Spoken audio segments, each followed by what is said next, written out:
Meet me at the Musial with Alan and Daniel. We'll talk about the Cardinals all night long. Everyone come gather round, listen to your favorite sound. We'll talk about the Cardinals all night long. We'll talk the games and all the rest, about the team that we love best. We'll talk about the Cardinals all night long. We're gonna talk about the Cardinals all night long.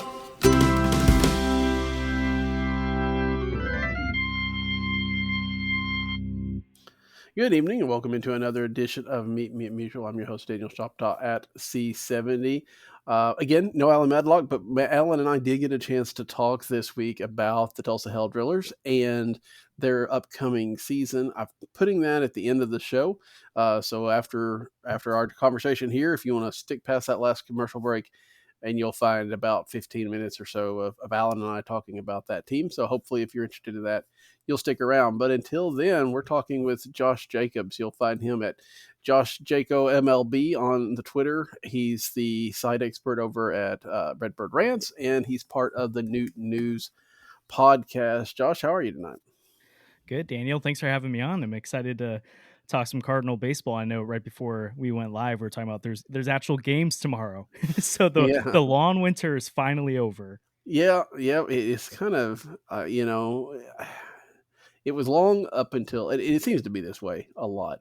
It gets long in November and December, even though we have holidays and stuff. It's just that we just keep waiting for stuff. But once that calendar turns, and especially once winter warm up happens, it picks up quite a bit, and it is a little bit hard to believe that we're already second 2 weeks basically into spring training. And you're right, 2 games tomorrow, a couple of split squad games, so we don't, and it's early, you're not going to see anything that you're not used to, but it's still very nice to have that on the TV screen.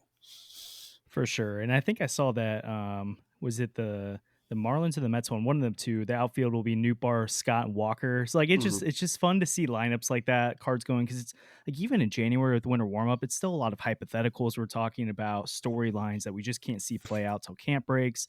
Obviously, still it's early in camp, so there's a lot to happen, but we can actually start to see some of these dynamics play out. And so maybe some of the concerns people had or some of the optimism that people have had, we actually get to see some things to back up either of those takes. So I'm excited that we can actually start talking about some real baseball instead of just what we think will happen. Yeah. Although I'm a lot better at what I think will happen. Then when we find out that that's wrong, then I have to try to explain that. Before we get into, though, the season and the off season and everything else that goes along Cardinals, let's talk a little bit about you, because we've not interacted a whole lot, and I know it's your first time on the show. So let's talk about, when did you start working or writing for Redbird Rants, and how long you've been there?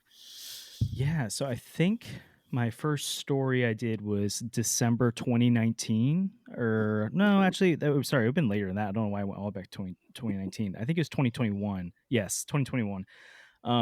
And I just kind of came on as a writer, and at that point I wasn't really exposed to a lot of the content that was out there, and so now I've seen there's just a really great diverse Cardinals community out there.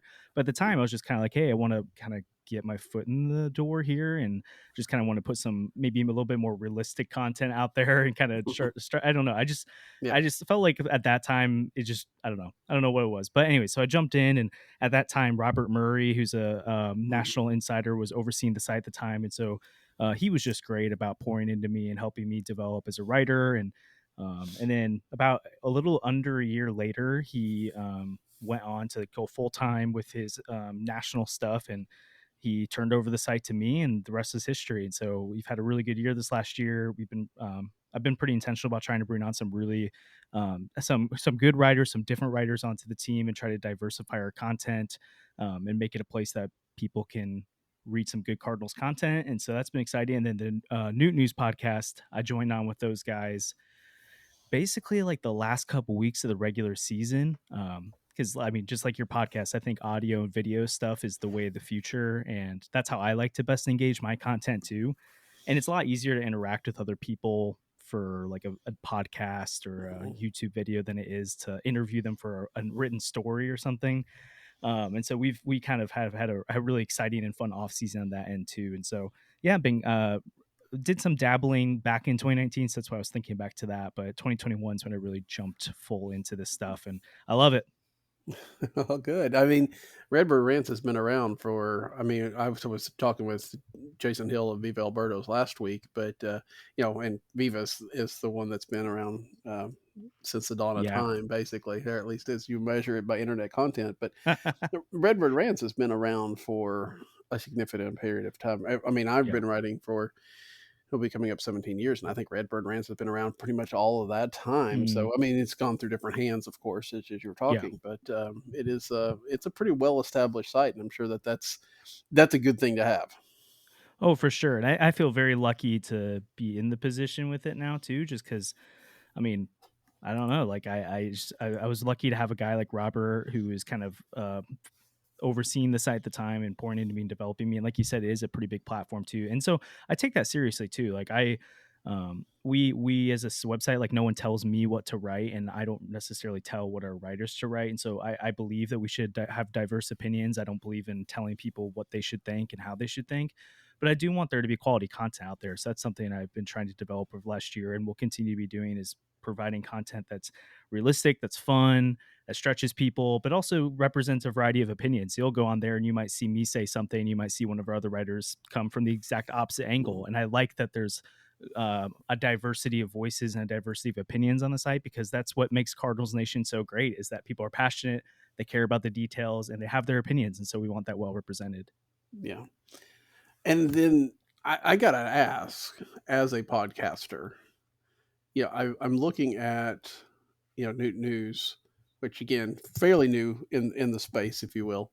And somehow y'all are able to get some incredible guests. I know you had the telethon, if you will, earlier Yeah. at the spring, and people that I haven't even seen actually be guests. I've had a few of them on here, but how are y'all able to line up such a all star cast? Yeah, your guess is as good as mine sometimes, honestly. Like in some ways we just kind of shoot the shot and ask. And Mhm. like even before I hopped on, Sandy and Andrew had developed good relationships, like Jeff Jones, Katie Wu, a lot of the local people. And I think in general, a lot of the local writers are really good about trying to make time for stuff like this. Obviously, their schedules are so busy, and so Mhm. even any time they're able to give is awesome. But then like Trevor Rosenthal was following me on Twitter, and I was just like, hey man, like, you want to hop on? He's like, sure. And so that's just kind of what we've done with like Victor Scott, and like we just had on Max Rajic recently. We had Bryson Motts on this past week. And so, um, and we like trying to get a diversity of voices onto that podcast too. So we like getting people who cover the team. We had like Robbie Hyde on recently, who does like some Red Sox coverage, just because we wanted his takes on High Bloom. And so honestly, we just cast the net wide and see who says yes. And I think writing too has helped with that. So like now that some of my content's out there, people have like, sometimes they've heard of me before, we've interacted on Twitter before, so it makes it a little bit easier to make the ask. So um and then also too, like Andrew and Sandy were pretty big into World Baseball Classic coverage when they started the podcast. And so I think that helped them boom the platform a little bit. There's a huge Japanese audience, at least at the beginning when they started the podcast. And so I think that helped kind of boost our reach a little bit at the beginning. But I'd say for the majority now, it's like 85% St. Louis area people listening. But yeah, we're really lucky to get the guests that we do. Yeah, it was a pretty cool, pretty nice little start, and hopefully that will continue. Again, you're right. You jumped on at the end of last year, which was not exactly the best time to be talking Cardinal baseball. But I guess there's always something to pick at when Yeah. you go sorting through the ashes. When you look at this offseason, and here we are, like you said, we're really through it. We're coming to real Yep. games tomorrow. We've kind of got the gist of what the Cardinals are doing. When you look at it as a big picture type of thing, what are your thoughts on that? Yeah, I have been thinking a lot about this the past few days, actually. I'll have a story going up on Sunday giving my official grade for the offseason, but I ended up kind of looking at it through three lenses, because if you go all the way back to July and then even like the beginning of October, I think people like to say that we've heard this story before. The Cardinals are going to spend, it's going to be different, and then it never is.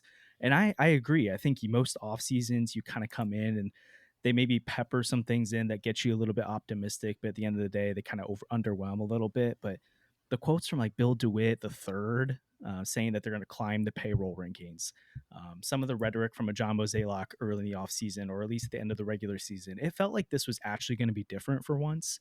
And you even had some confirmation that they were thinking about trying to stretch payroll to about 200 million, which was where they had aimed to be at the end of 2023 if they were in contention. So you have all these different narratives kind of going around. And so my expectations were a lot higher on them this offseason than typical off seasons were, where you kind of think maybe one, maybe not big swing, but like a Wilson Contreras type swing or the Sonny Gray type signings. But I kind of thought they'd make two of those type of moves, go get two frontline starters and patch all the needs. And then the offseason started to play out, and you started to hear a conversation about the RSN stuff, and you even heard some mixed like kind of opinions from the DeWitts where they sometimes said it did make an impact, sometimes they didn't say it made an impact. And I mean, you just look at the rotation. I'm of the opinion that they've upgraded from where they're at last year. I think the floor is higher for that group than it was last year. The ceiling leaves a lot to be desired. I've really liked what they've done with the bullpen in general. I think bullpens are kind of like throwing darts at a board and seeing what sticks. Mm-hmm. And so the fact that they got two more established guys in Kittredge and Middleton, but then a lot of those high upside relievers like an O'Brien, a Fernandez, a Robertson, James, some of those names, I've really liked that. And then you even pepper in like the Chaim Bloom hiring, I think was a huge step in the right direction for the future of this organization. Yadier Molina coming in official capacity is a really exciting thing. So I think there's a lot to be liked about the offseason, but I think they really underwhelmed in terms of taking that big swing to try and get into like a real contender range. And so I think if you ask most fans, and myself included, you're probably looking at this team as a mid 80s win team. Some people think maybe a few wins less in the low 80s. Some think they can get up to 90 wins. And I think that's successful when you consider this team won 71 games last year. Like that's a 15 win increase. That's nothing to sneeze at. But I think they left a lot to be desired. It's almost like what I'll give their grade as is a B minus. And when I think of like a grading scale, like an A is great. A B is like you did really well. A B minus to me is you left out something significant. Like you did a lot of what you needed to do, but there was a big piece missing. I think it's that second frontline guy. You look at the rotation, it's Sonny Gray, and then I think Steven Matz is the second best guy after that, talent-wise at least, but you can't rely on him to stay healthy. It's just like a bunch of 4s and 5s, and so I think for the regular season, that's a blueprint to win the NL Central, but it's not necessarily a foolproof plan. But obviously, Cardinals fans rightfully want the team to be winning in October, and as currently constructed, I don't see how they win more than a playoff series. So I think the offseason was underwhelming. I don't think it was a complete failure like a lot of people think. But I also think they left a lot to be desired. And it makes me really, really hesitant about the future of the DeWitt's ownership and what they actually want from this team, because I kind of doubt that John Mozeliak just decided to spend $20 to $30 million less than he could have. I think if they had given him a larger budget, he probably uses that. But you've heard comments from people over the years that the DeWitts kind of look back at missing on David Price, missing on Jason Hayward. And instead of thinking, oh, we just dodged a bullet with those contracts, they've kind of convinced themselves, hey, we don't need to make those big swings because they typically don't work out. And if that's the mentality they're going to carry, I'm worried about how sustainable the Cardinals can be as a contender outside of the draft and develop model that we know they're always going to have. So I thought if there's ever an offseason to kind of break that mold, it was this one. And they didn't. So B minus, frustrated in some ways, but I'm kind of impressed that they got so much done, especially because you look around baseball and there's a lot of teams that did very little.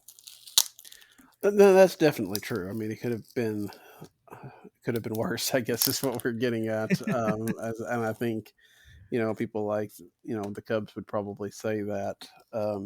Cub fans would, just because, the activity has not been there for sure. Although there's still the opportunity perhaps to sign Bellinger or something like that. That might change that. But yeah, it does feel like instead of last year being, the wake up call, it seems like it's a little bit more of the aberration, right? I mean, this team was running in the 85 to 88 win range for a while before last year, and now it seems like it's back up there, and it's great that it's back up there. But it did. Like you said, it gave them a chance to say, "Hey, let's do something," a little bit out of character, and they didn't. Yeah.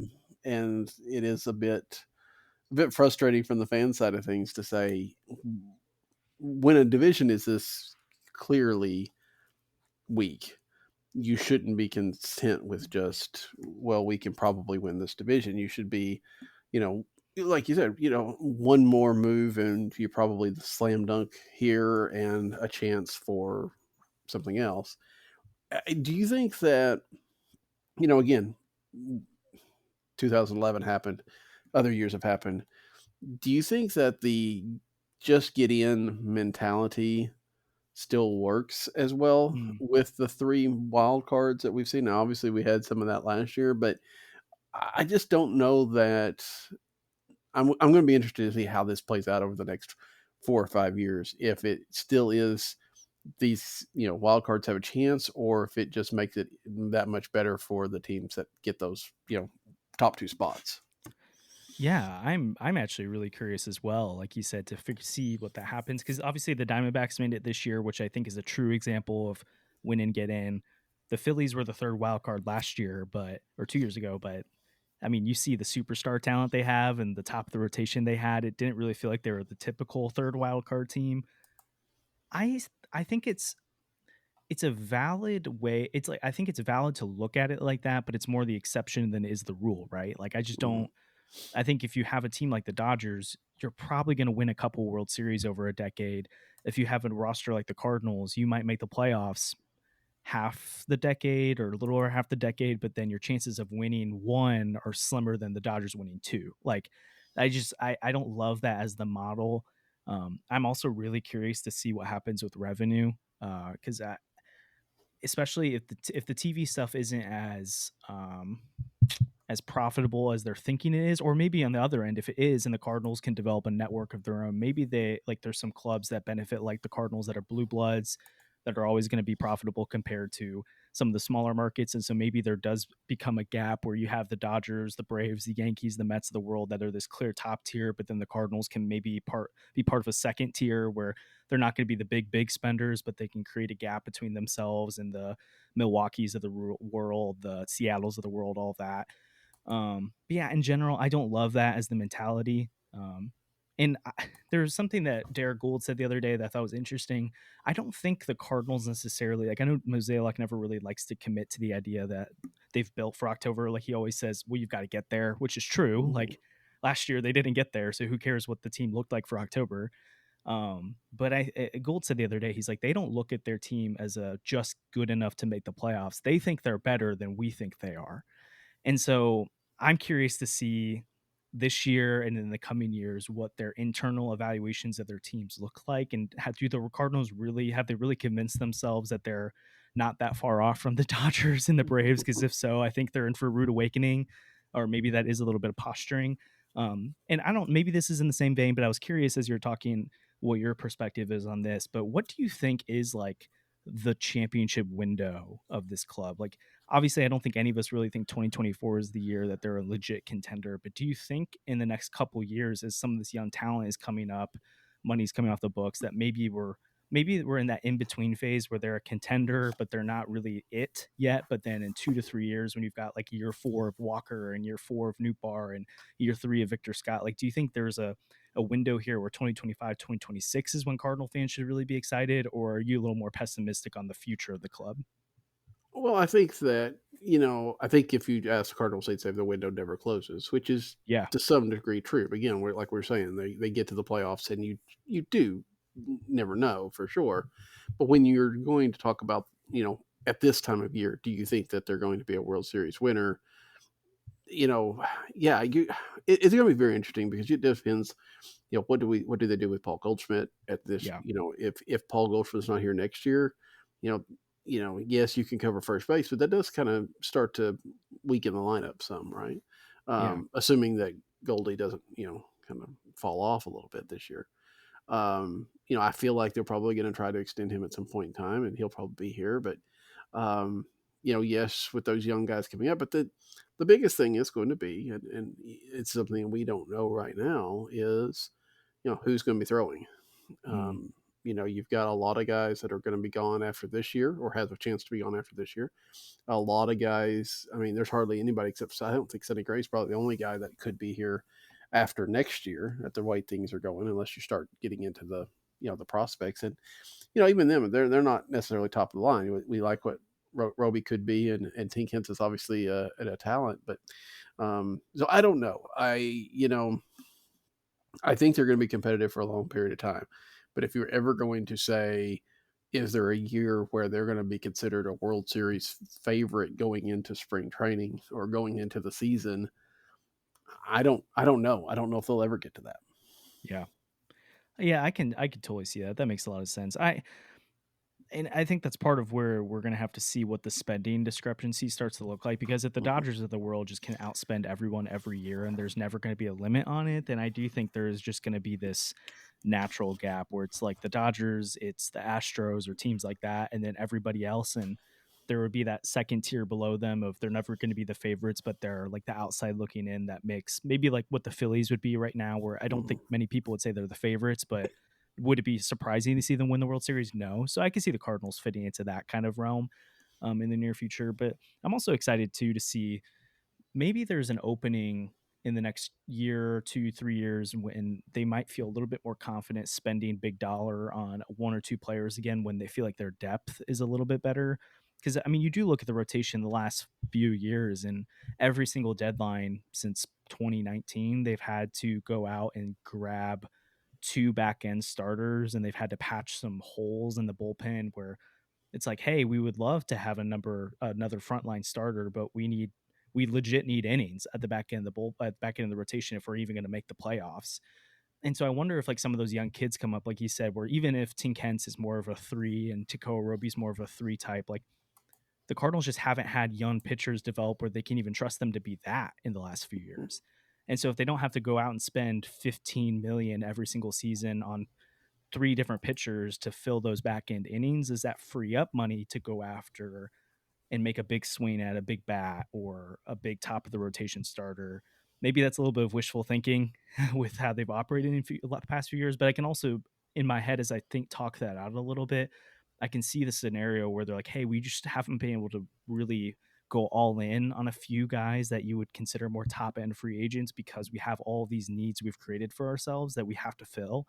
And so maybe that's where some of the young guys are coming up, because you look at the position player core and it's, I mean, obviously arbitration numbers are going to go up, so will get more expensive, but most of those guys aren't free agents until 2028, 2029, 2030. And then the pitching side of things, you're going to have, and obviously, like you can look at the rotation or the pitching prospects from the late 2020 or 2010s, and you never know what they're going to turn out to be. But if one or two, or even just two of Hence, Roby, Jerpy, Thompson, Graceffo, two of those guys become staples in the rotation, that's cost saving, right? You're spending $1 million on a starting pitcher instead of 14, 15 million, and you can maybe move resources around. So I think that's maybe an underlying thing where this team could jump into a higher level of contention than it's been in recent years. But who knows? Even looking, like you said, beyond 2024 is just tough to know, because who knows what other clubs are going to do? Who knows what prospects are going to turn into? But yeah, it's an interesting conversation, at least. Yeah, and I mean, and I think it was Dane Perry and I talked about it a couple weeks ago about the fact that the Cardinals, like you said, are very well primed to turn this into a direct to consumer model and be Yeah. able to sell straight to consumers, and probably have some over the air. And if Bally goes belly up, which is maybe a little bit debatable with this Amazon bit, we're still going to play this by ear. But even Yeah. without that, they may be able to do a direct to consumer type of thing. And if they are, they're better positioned for most teams for that. So if there's a market correction on salaries because all of a sudden there's not as much money coming into baseball, the Cardinals could turn into one of the bigger spenders because they have that kind of revenue stream that others may not.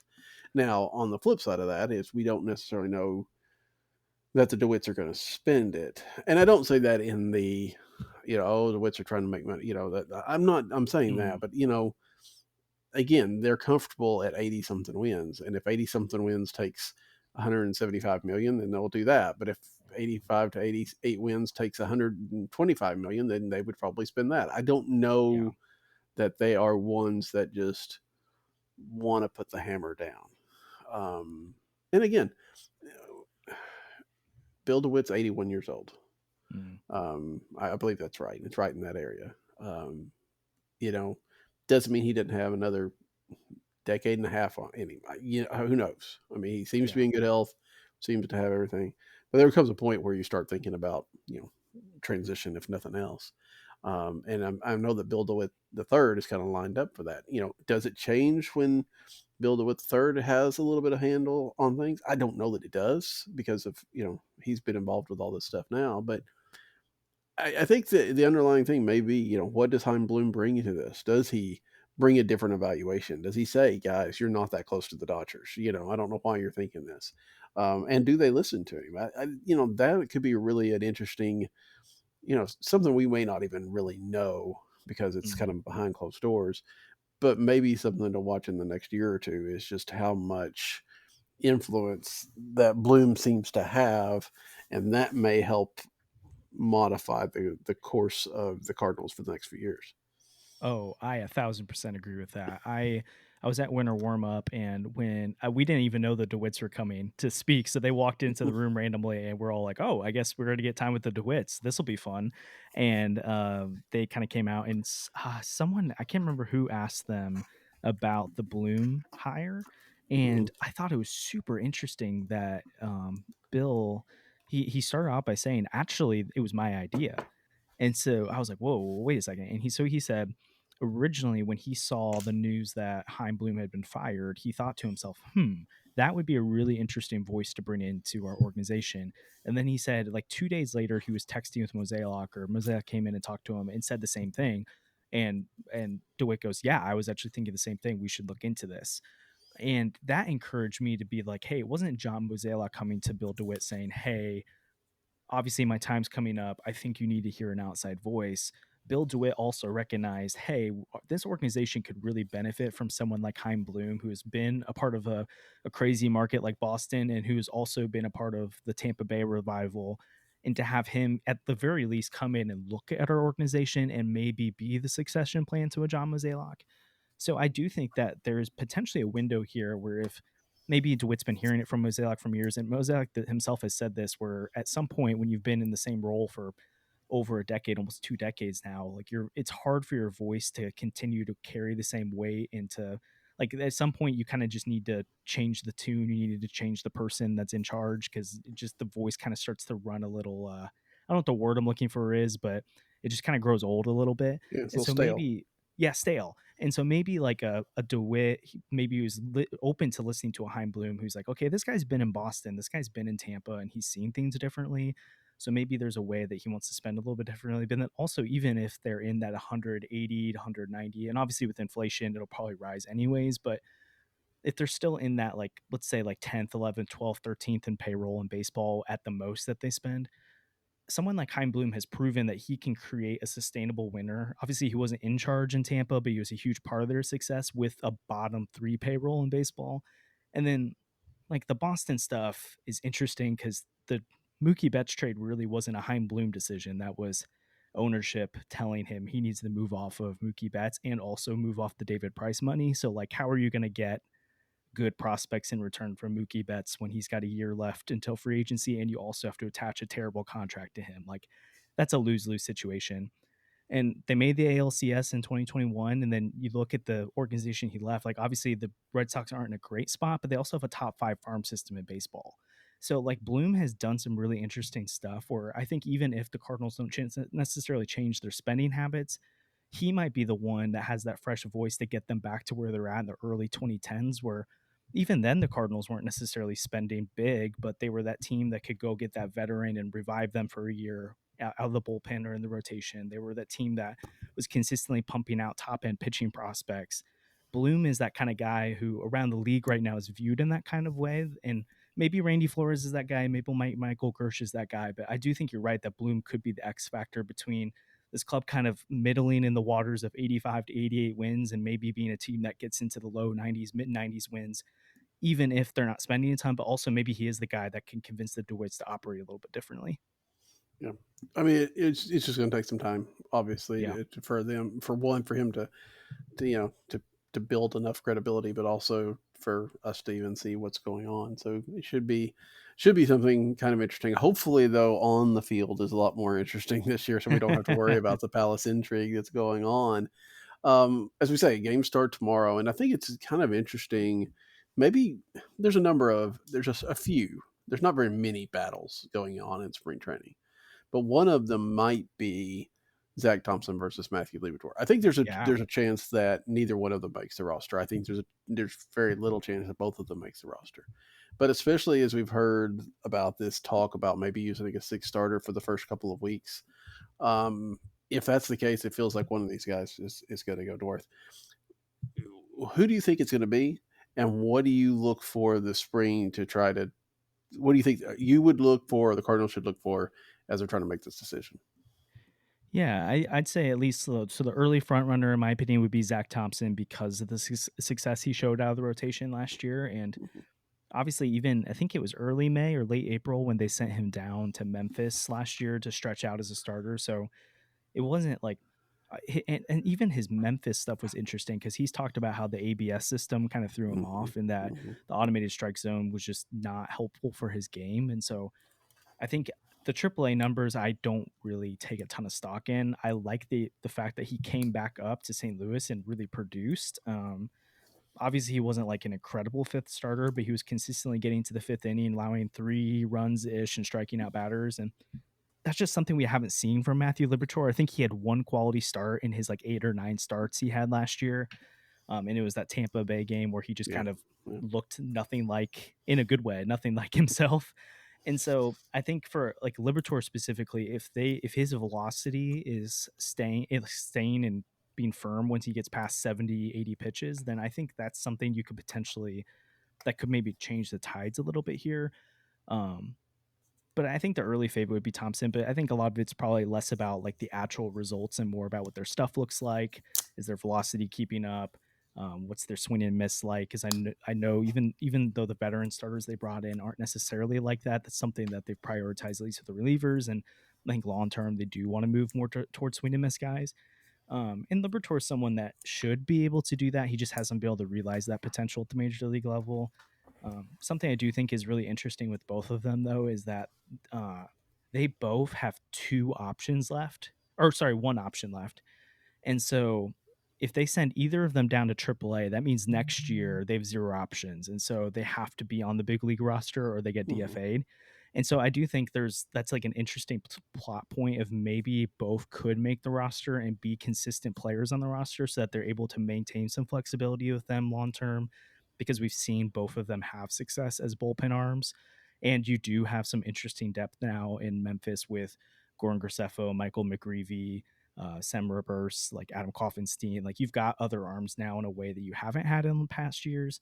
Um, whether or not they go to that 6 man rotation, it seems too early to tell. And it seems like from what people have talked about, it would only be a year, maybe two, or not a year, sorry, a week, maybe 2 weeks mhm. where they stick with that 6 man. It wouldn't be like a 2 month plan. Um, so yeah, Thompson would be my early favorite right now. I do think he's probably more likely to make the roster because if I just think they trust him a little bit more in a lawn man or rotation role right now than Libertor. Um, but it wouldn't surprise me either if both of them start in Memphis and they kind of duke it out in Memphis. And then once an injury pops up, one of them is called back up to be a rotation arm. But I do think you're right. That's basically I mean, obviously there's some bullpen battles right now, which we might talk about, but that sixth, quote unquote, 6 man seems to be the biggest roster competition right now. And I'd be interested to see if maybe a Gordon Graceffo can move his way into the mix because you talk about 2 off seasons ago, he was a guy that the Cardinals did not want to move. They were super high on Graceffo after his 2022 season. 2023, he struggled with a lot of injuries, and so I wonder how much of obviously he's less his pedigree is a little bit less in the eyes of the Cardinals right now. But I wonder if the strong spring he can leapfrog a Libertor or a Thompson, but that remains to be seen. The kicker with that is, and with a number of other people that I've heard mentioned, it's just the fact that he's not on the 40 man roster. Yeah. And trying to, the Cardinals have a 40 man right now that is pretty. I feel like it's pretty strong. I mean, I was a little bit surprised to see them go out and get the Rivas and let Gomez go through waivers. Not that Gomez is necessarily any big shakes. I was just surprised that that's what they did. Mm, But right now, unless they got rid of a Rivas again, which would be kind of silly because they just got him in here. There's not a whole lot of spots true. on the 40 man that just scream out dead weight. So I have problems believing that the Cardinals are going to go that way unless it's just there's no option. If he Yeah. doesn't give up a hit in spring, then maybe we're talking about something. But I feel like that's a problem now, especially with the other arms that there. If there Hmm. wasn't the arms that are on the 40 man, like Thompson, like Liberatore, even like Kloffenstein and Reverse that are on the 40 man. Um, then maybe maybe that's a different discussion. But and who knows? I mean, things will change. When you mentioned him earlier, Josh James is a guy that they got in on a minor league deal. He's not on the 40 man, but we've seen him be have quality stuff at the major league level. So if he looks like he's back to that, what did they do? I don't know. I think I don't. This is why I was really surprised they went with got a Rule 5 guy because Mm. it does seem to tie their hands a little bit. Yeah, and I'll be interested to see how married they are to the idea of Fernandez too, because like you said, it does even like bring in Rivas, like it does feel silly to bring in a Fernandez, and if he doesn't like bomb his opportunity to just let him go back to Boston, especially because there are things in his arsenal they really like. But I do agree with you. I think in general, a Graceffo, a James, any of these guys who aren't on the 40 man, like maybe once June comes around in July when you like really don't have time to mess around with the roster spots anymore and you just got to kind of go with your best guys, or maybe a Lance Lynn has a season-ending injury, and so 60-day IL, you open up a 40-man roster Mhm. spot. Maybe that's a point when you bring up a Graceffo. But I do agree. I think right now it'd take an exceptional spring training for him to open eyes and to leapfrog and cause them to DFA someone. Um, but I think once we get to the June July range, that's where we could see stuff. And I've actually been kind of surprised that Takeo Roby's name has come up so much with like the Derek Goulds of the world. John Mozeliak's brought him up. Like Mhm. it doesn't they seem to think he's a little closer than I thought they would have thought at this point, and maybe they're just kind of hyping him up as someone that comes in a few years, but like he'll kind of Mosaic will kind of toss Roby's name out there when he talks about McGreevy and Graceffo and these guys, and he doesn't really throw Tink Hence's name into that mix right now. Obviously, that's not because they don't think highly of Tink Hence, but I think in their heads, I think they think Roby, if he's healthy, is a guy that could be fast tracked a little bit. But again, that wouldn't be a spring training type of thing. That's more of mid season, but obviously they're really hoping this rotation goes pole to pole and they don't really have to rely on those young arms this year. But at the same time, like if they're ever going to turn the reins over to the young guys, they have to have opportunity. They didn't run with it last year, but maybe this is the year they do. Yeah, I mean, we'll have to see. I'm thinking. I mean, Roby and Hintz probably both start at Springfield, Yeah, but it does feel like Roby's a little bit more polished.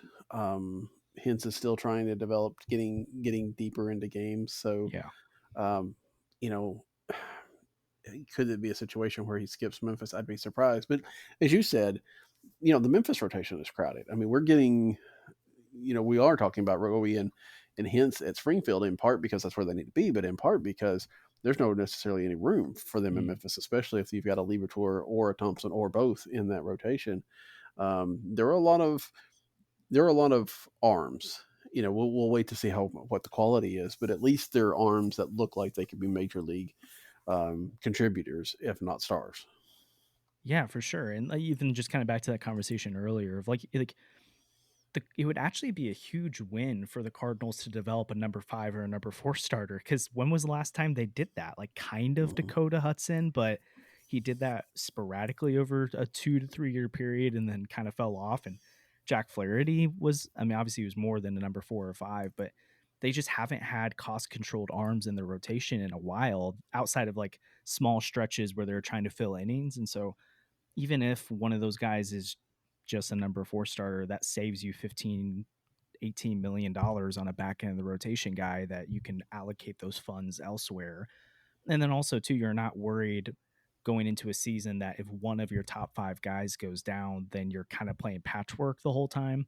Now you kind of have a stable of arms where even if it's not Thompson or Liberatore, I feel a lot better about those two plus Graceffo, plus McGreevy, plus some of these other guys, one of them panning out compared to last year. It was like after the starting 5, it's Dakota Hudson, which I did not feel good about. And then last year's Liberatore, like it just felt you're really walking on thin ice there with that rotation. And not that it's a lot stronger now, but I do feel like the floor is a little bit higher with those guys where you're hopefully not getting guys that are going 2 innings, giving up 8 runs. Like you just can't, you can't even play competitive baseball when 2 or 3 guys in your rotation can't get past the 4th inning. Like that's just an impossible way to carry a 162 game season.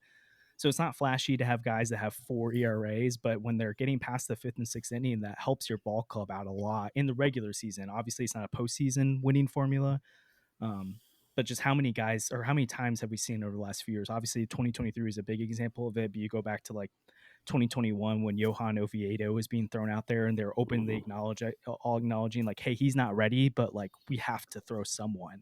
Right. Now you're in a spot where you have basically a 5-man rotation in Memphis of guys who could pitch at the big league level this year, which I can't remember the last time they've had that many guys that could fill in as a 5 starter. Yeah, I mean, and again, like you said, you saw Jerome last year that really definitely didn't look like he was ready, but give him a little bit more time at AAA, and who knows what that turns out to be. Sure. It is interesting. Like I said, there's not the high end talent that it's not the Alex Reyes, Luke Weaver group that was coming through, right? That we got all excited about, even though that didn't necessarily pan out. It, a lot higher upside, it felt like. But these are guys that should be able to contribute, and like you said, makes you feel a little bit better that if there is an injury, that they're going to be able to cover it with something quality, and not just have to grab whatever's there. Now talking about injury, I think we shift gears a little bit, but Tommy Edman this offseason had some sort of surgery. The team hadn't been really terribly open about it, and neither is Tommy. But the thumb area that he had surgery for, he's still not ready to swing a bat yet. There seemed to be hopeful that he's gonna be ready for opening day, but I don't know. In my experience and these kind of things, just how it's happened for the Cardinals and stuff in the past, it really seems like there's a real strong chance that he's going to wind up on the injured list to start the year. Is that what you're feeling, or do you think that he's going to be okay? Yeah, that's a tough one because it is so early too that it's like they haven't really been open with how long they expect it to be before he swings a bat, and I would probably lean toward that's probably because they don't know. Like I think they're because they seem to not think it'd be an issue at all, and then as spring training inched closer and closer, they got more and more open about how concerned they were about it. And actually, also sidebar with it too. I think this is potentially a really good thing for Tommy because he's talked about how he struggled with soreness in his wrist and his thumb area for quite a while now. And so, obviously, if he doesn't start the season on the roster, that's really frustrating as a Cardinal fan. But there might be a chance that Edman's a better hitter when he's feeling a little bit more comfortable and not dealing with this wrist soreness all the time. But I would say if I had to bet right now, Edman probably doesn't start the year starts the year on the IL, doesn't start opening day. But it's just too hard to tell right now because they really haven't tipped their hand with that, which I think obviously that's opened up this conversation about shortstop depth and center field depth. So I'm curious how you feel they stack up on opening day if Edman isn't available. If Edman isn't available, yeah, it's an interesting thing. You really got to hope that Mason Wynn can hold down short, which I think he can. I'm not assuming he's healthy. He's been dealing with some tightness, but it feels like that's something that'll work out in the next few days. And if we're still talking about that close to opening day, then yeah, we got an issue, but I don't think we will be. So, you'll have Mason Wynn out there, and then, if you have to put a Donovan or somebody there for an inning or two or half a game or a game, I think you can get by.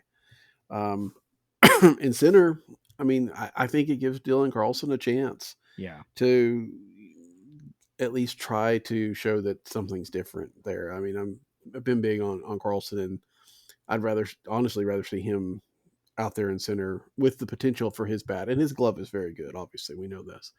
I think he's just as good as Tommy Edman fielding. If his bat could be close to what we thought it was going to be, he's the better option in center field. And then when Tommy Edman gets back, you can play him wherever you want to here and there and give guys days off and, things of that nature. But, there is that talk, we've heard it, about getting a guy like a Nick Ahmed to come and be your veteran backup shortstop, figuring that your outfield is pretty contained. I know we hear a lot about Victor Scott to second, but if we see him before September, I'd be either one, really shocked, or two, probably the season's gone really, really poorly. So I think you could probably cover Walker, Carlson, Nootbaar, Burleson. I mean, Nootbaar can cover center if he had to. Carlson's going to be better at it.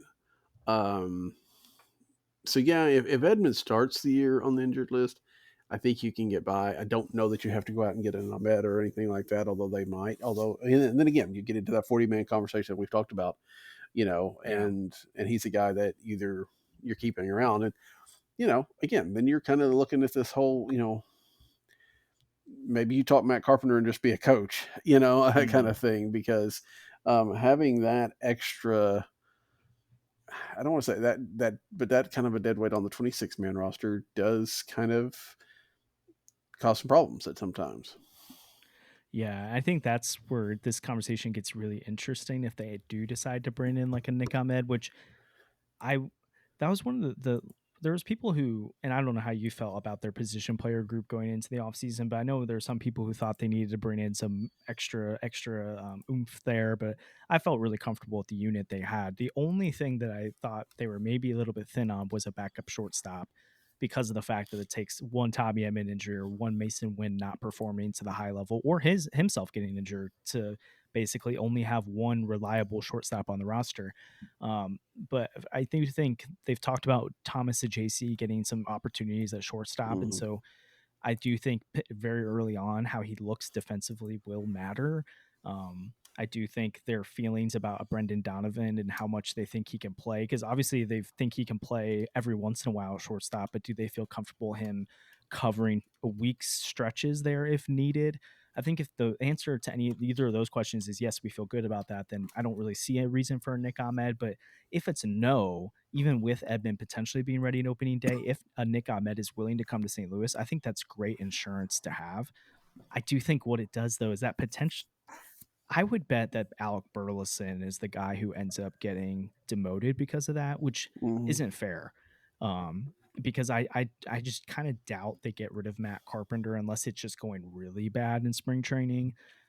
I think just all the talk about why they advocated for him and why they thought he'd be important in the clubhouse, I think he's making the roster and he's probably surviving most of the year unless things go really poorly, or again, unless they get into a roster current situation, they have to have a hard conversation. But I think Alec Burleson becomes kind of like what Dylan Carlson was last year, where they just look at all these other options and they said, okay, you're the guy who's going to have reduced playing time. You're going to be the guy that gets sent to Memphis every once in a while.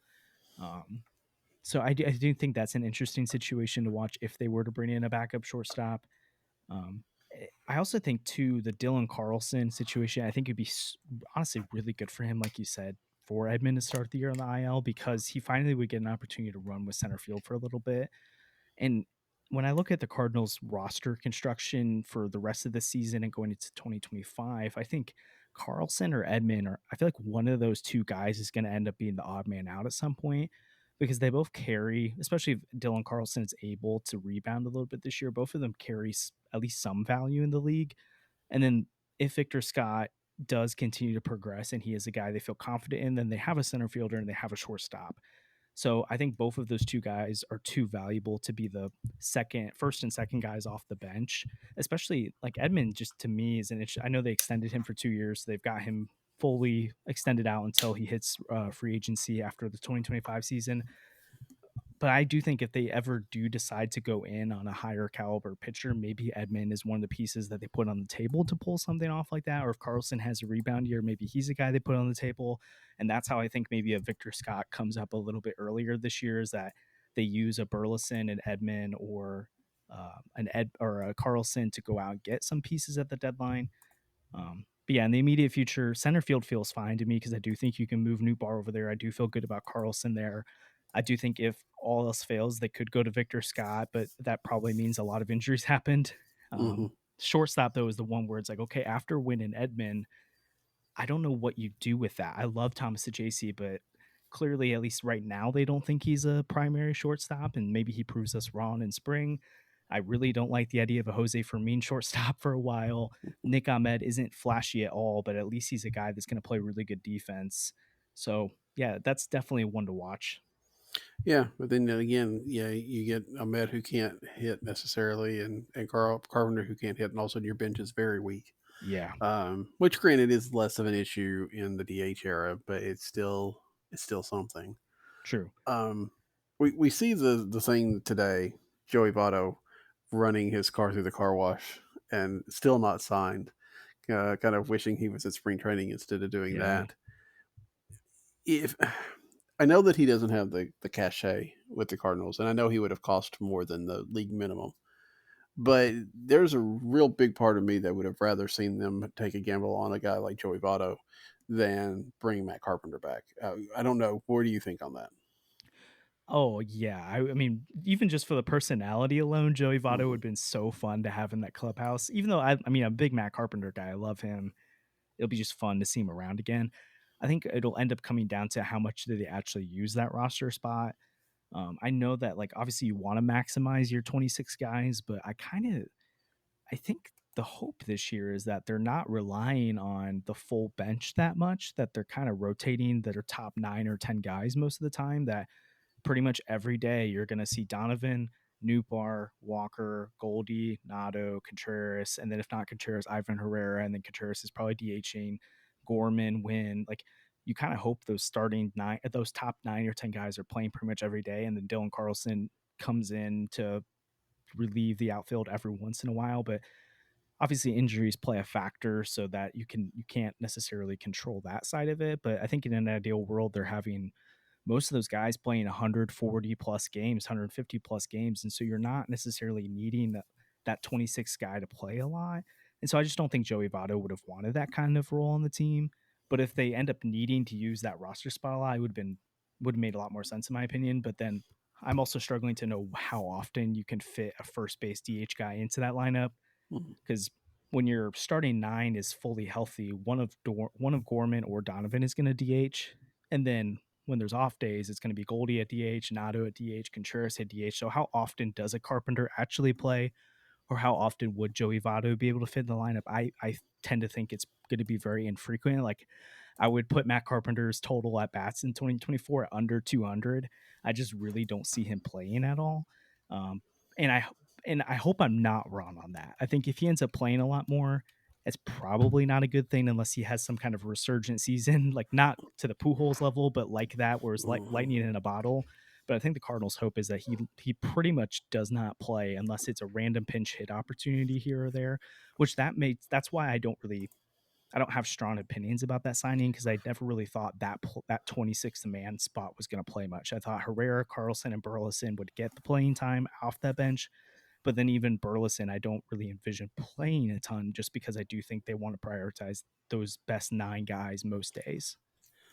And then that's fair, and you're probably right. We do tend to focus on some of these little small spots, and it doesn't tend to work out. But um, on the other hand, I mean, to some degree, and we've heard this before, when the Cardinals play shorthanded with a somebody that's hurt or that's not on the injured list, you go Yeah, to the game with 24, 25 men instead of 26, and sometimes that can make a difference. true. Again, probably not as much. Um, but and you're right. I think that at least early on in the spring or in the fall, that Joey Votto was looking for a job, not a full time job, but at least a part time. Yeah, A platoon split or something like that. By now he might take anything. I mean, he really seems like he wants to be, and just to have, like you said, just to have that legend on the field in a yeah, Cardinal uniform. We've seen it before with people like Larry Walker and others that have come in kind of late in their career, Will Clark, that have come in and done well. and kind of endeared themselves to a new fan base. So that would have been a lot of fun. That's also maybe a little bit more creative than the Cardinals are going to do. I mean, that's just not necessarily something that's been in their wheelhouse. Yeah, and I do think part of it too, again, it's like to your point, it's usually never as simple as you can play your best 9 guys almost every day. But I Mhm. think that's their hope, is that with so many of them being young guys, that outside of, I mean, I know Donovan missed significant time last year with an elbow injury, but that wasn't like a chronic injury that you expect him to consistently have. That should be a one and done thing. Outside of Gorman, most of the young guys on the roster should be guys that should be able to play most days. And so I think in an ideal world, like you look at the Atlanta Braves last year, they had most of their guys played 145, 150 games, which obviously I'm not trying to say they're the Atlanta Braves offensive talent Right. wise, but like I think their hope is that they can consistently play the same 9 to 10, 11 guys almost every day. But like you said, most times it doesn't work out like that. And if it doesn't go that way, then you start to have to use the Carpenters of the world more often. So it makes a stronger argument for Avado. But I do think the potential of this team is significantly higher if you can guarantee me that Walker, Gorman, Donovan, Newbar, Wynn, like all those guys are playing 140 plus games. I feel really good about this team if that's happening. All right. Well, as we start to wrap up tonight, again, game starting tomorrow. What are you looking for, especially in the first week of spring training? Is there anything that you might be looking for in these first few games? Mainly health, because I just obviously there's injuries that pop up, and so if someone has a minor strain or a significant injury, that's going to significantly impact the roster construction. So health is by far number one. And then second would be like some of these minor battles that are happening with the Thompson or Liberatore for like that 6-man role, or like Sajasi at shortstop. Like, can he be someone they can confidently rely on, that in a pinch he could be someone comes up in May and June to play shortstop if needed? Otherwise, most of the guys, like I just don't take stock in performance on the field in spring training. For the most part, guys are just trying to get ready for the season. They're not trying to put up a 300 average or to lead the Grapefruit League in ERA. Like, they're trying to be sharp for opening day. So I'd say mostly it's just the health of the team and then those little roster battles. Yeah, I mean, you're right. It typically doesn't mean much. Then again, you have last year Jordan Walker earned his way onto the team Yeah. with a strong spring, so it's not impossible. That said, we're looking at a slate of 32 games, in which case a lot of those that people aren't going to play in. But our league, team leader is going to have what, maybe 30 at bats, 35 Yeah. at bats, maybe. So I mean, it's such a small sample that even the good stuff, and we see it every year. We saw it with Taylor Motter last year. We've seen it with other people that have a really great spring and they wind up getting on the roster, and then it doesn't pan out. So, Yeah. if somebody does great in spring, maybe we, don't clamor for them quite so hard. If somebody's struggling in spring, maybe we're not necessarily ready to cut bait unless it's Matt Carpenter. Then we're probably ready to cut bait, Yeah. I guess. But yeah, I think it's been interesting. And you're right. I think you can't really tell in the first week. True. But as we get closer to the end of I think it's going to be very interesting to see who gets used out of the bullpen and how they get used. Are we seeing a Middleton in the 6th inning, or are we seeing him in the 8th inning? Again, early on, it's set, right? We know what these guys are going to pitch in this game, and we know these guys are going to pitch in this game. Yeah. But as we get into, getting closer to that Cubs series that you and I were talking about a little bit before the show, in Arizona, right before, by then we should probably get an idea of usage patterns. Are they going to be able to rely on Riley O'Brien? Or is he going to make a jump up and, be the, we're talking about a lot of smoke coming out around him early on. So, can he make that step up? How they use these guys should be really interesting to watch as the spring goes on. For sure. And I think that's one of the underrated parts of the team too, or at least maybe where they could take significant steps forward or could be part of their downfall, is that I really like the rotation or the bullpen mix that they've created, but at the same time, it's a lot of guys that you're not really sure what they could do at the major league level. Mm-hmm. So there's a world where I see this bullpen being a top 10 unit in all of baseball because they have a lot of really good stuff. or they could be a pretty average or below average unit, and that hurts the team a lot. So I do agree with you, watching how Riley O'Brien or Nick Robertson, Ryan Fernandez, even the Keenan Middleton or Andrew Kittredge, how their stuff looks in spring will go a long way toward how we feel about the team come April or May. All right. Well, it's been a good conversation if we hit the hour mark. But Josh, I enjoyed having you on. We'll do it again. I know you talked about you've got a off season grading article coming up. Is there anything else that's coming soon? Yeah, I'd say that's probably a big one. I'm kind of looked at some of the shortstop options on the free agent market because we've seen Nick Ahmed, but there's a couple other guys floating out there that could be potential options. So I've got some stuff coming out in that. And then I am starting to think a little bit ahead toward the future. So talking about championship window, looking at like the 3-year outlook for the Cardinals, I've got some stuff cooking on that. So Redbird Rants, we've always got 3 to 4 stories up a day. So there's plenty of content there. And then the podcast, we usually post episodes on Sundays and Wednesdays, but then we have a special episode coming out tomorrow. So if you subscribe to the New News podcast, we're on YouTube, and then also other audio platforms. Andrew, Sandy, and I have started doing some fun, like scripted, pre-made content that we just put our top 10 or most important Cardinals for 2024, a video out recently on that.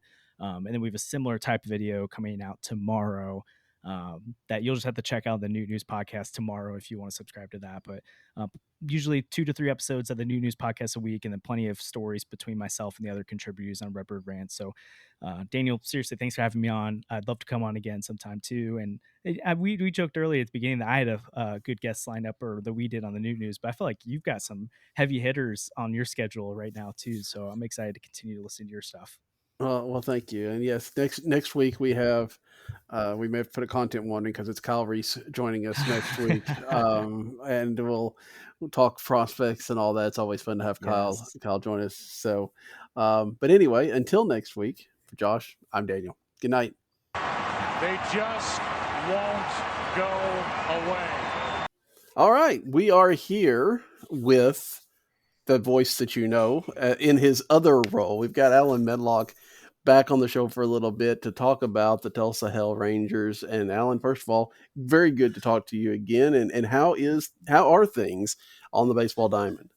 No, I'm excited to be back on. I was actually thinking about it all day today. I was like, oh, okay, Wednesday night I get to talk a little bit of baseball, and after seeing all the spring training stuff, and we've been nose to the grindstone right now, man. But it's going really well. We scrimmaged Monday night, played pretty well against a historically good team. We played a varsity and a JV squad, and we split with those guys. And with the weird thing that we've had to deal with, and you have to do this every year a little bit, not to this extreme, is deal with the weather a little bit. Mm-hmm. We had very, very extreme cold. I mean, almost close to 10 to 15 degrees below zero, and all the water had to get shut off and all that stuff to the ballpark, which affects it. You couldn't do the field too much. Then we had a real heavy rain. Then we had a snow. Then it was followed by another cold spell. So it was really tough to get out after in the second semester. We haven't really done too much, but we've gotten really lucky. We've had a lot of really good practices. Our pitchers are ready to go. We're all hitting between that 75 to 100 pitch mark, which is typically our goal by March 1, which is opening day for us, especially for the kids that we have penciled in as starters. But right now, things are going well. We've had a few surprises in camp. We had 2 sophomores that are probably penciled in right now to start for us.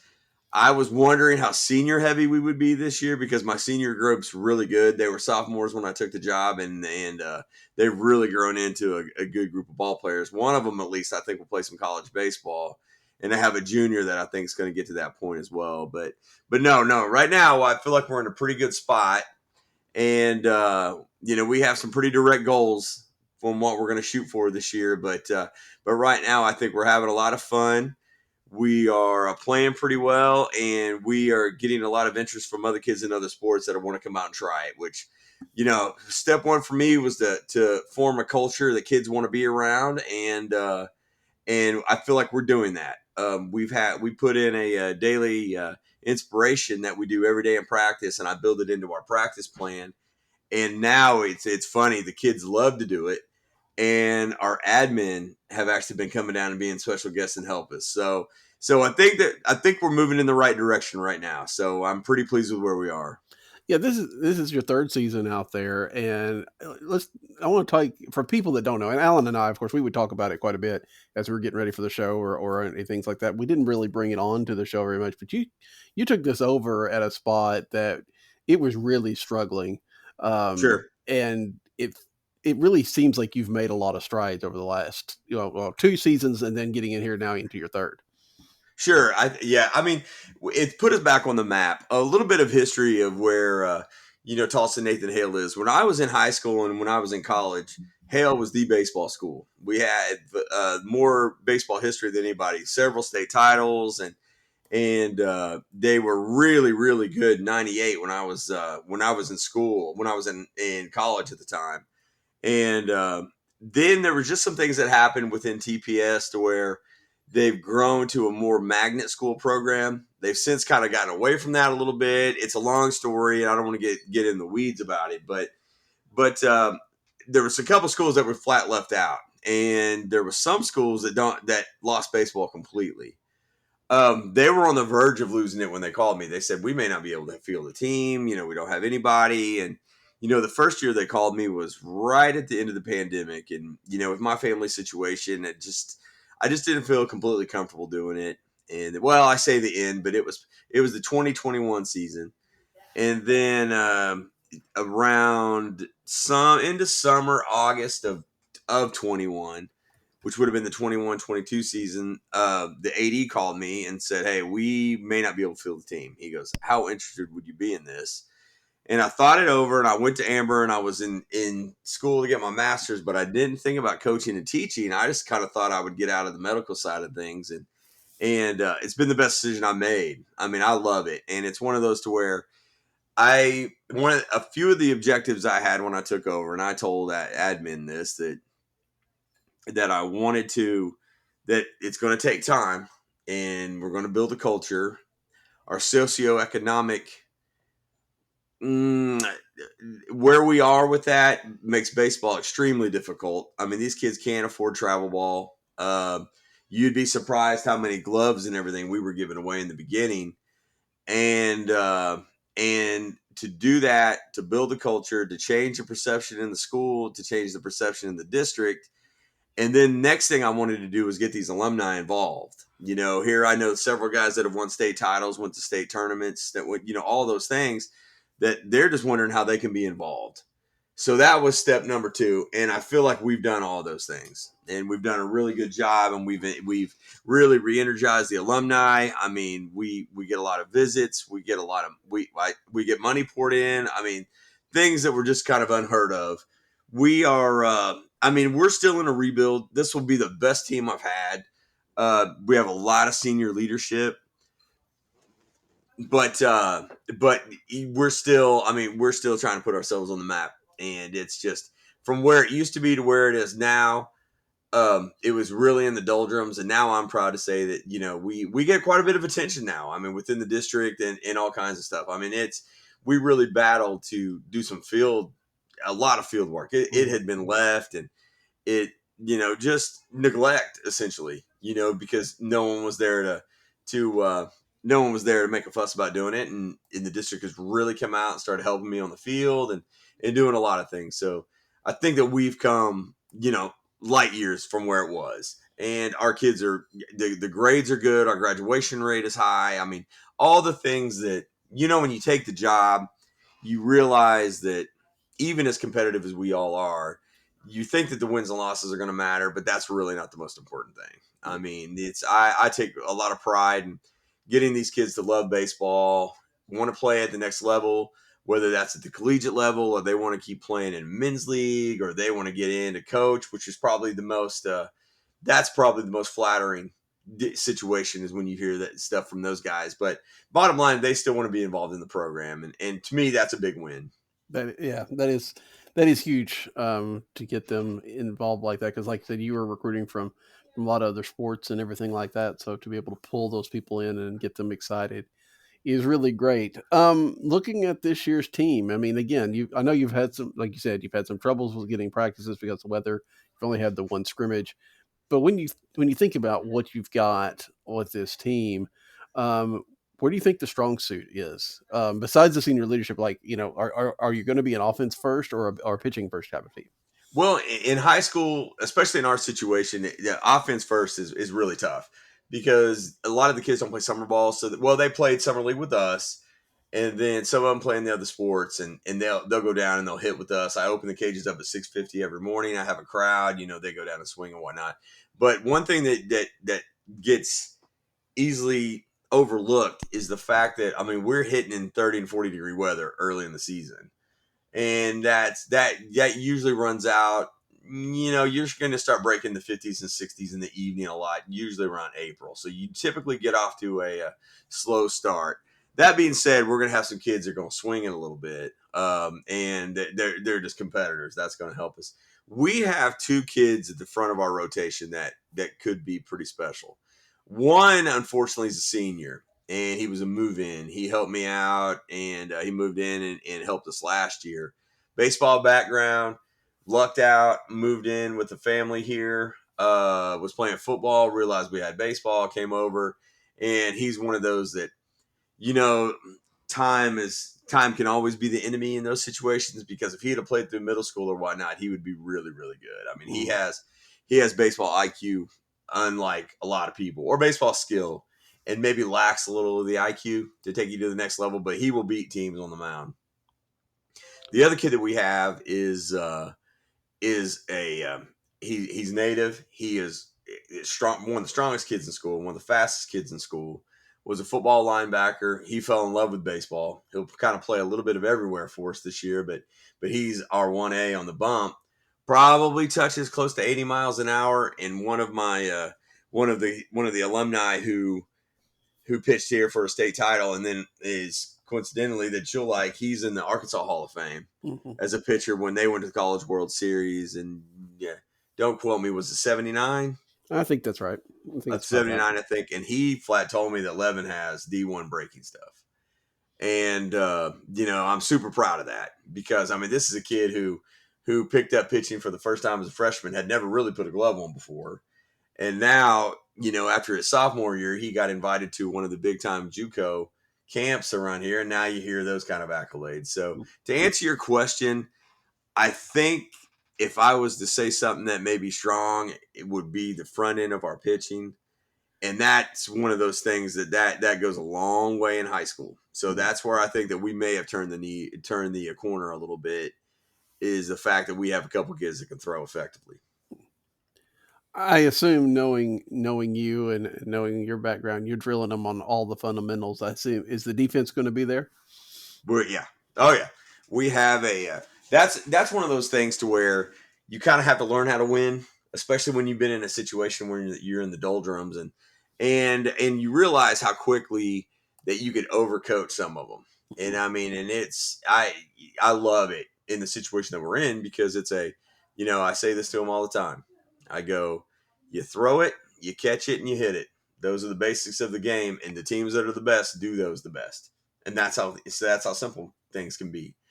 And I said a lot of it's just playing catch. Those little things, and they go a long way. I think that we could. There's a lot of better coaches than I am that are doing a lot of high tech stuff and a lot of high tech drills and stuff like that. And the drills that we like to put in are all about catching it, all about throwing it, all about moving your feet, all about teamwork. And it's really paid dividends. We've seen a lot of growth from some of these guys. We have two freshmen, one of which I actually coached his uncle. He was a senior my first year, and now he's really moving up the charts with us. Listens, extremely coachable. There's two other kids that just were in my freshman class and decided they wanted to give it a shot. They weren't playing anything, so they thought about it. And, I went from worried they were going to get hurt to working on them fundamentally so much that they're involved in our pregame and everything now. So, that's what we try to do. We try to make it fun, and we try to simplify everything. When you look at your competition and I know you made strides last year in this regard and competing against everybody else in your in your league in Tulsa and in the surrounding areas. What does that look like for y'all this year? It's good. I mean, that's one of the issues that we have through TPS with us is we're in 1,100 kid daily attendance through our school, which puts us in the 5A bracket, which is the second largest. We have schools whether we run a 32 team 5A has 32 teams, let's put it that way, and those are broken down into districts, 4 districts, and it's really unforgiving. I mean, you have a lot of historically good every year state tournament teams that you play against, and we were completely overwhelmed our first year. What we wanted to do from year 1 to year 2 was to cut down on the run rules and make them go 7 innings, get out of innings on our own, 3 up, 3 down. And we made a lot of strides in that. And now I feel like we've made enough strides to where we're going to be dangerous with some of those teams, because a lot of times you're not getting their number 1 or necessarily their number 2 on one of those first 2 nights of districts. And, if teams mess around with us like that this year, we're going to we may really move the needle as far as competitiveness. Some of our team goals is we're wanting to win 12 games, and that would be the most in probably 15 years, maybe longer than that. We're going to try to be at least a 3, between a 2 and a 3 in a region, and we're going to try to win our first regional game in 20 years.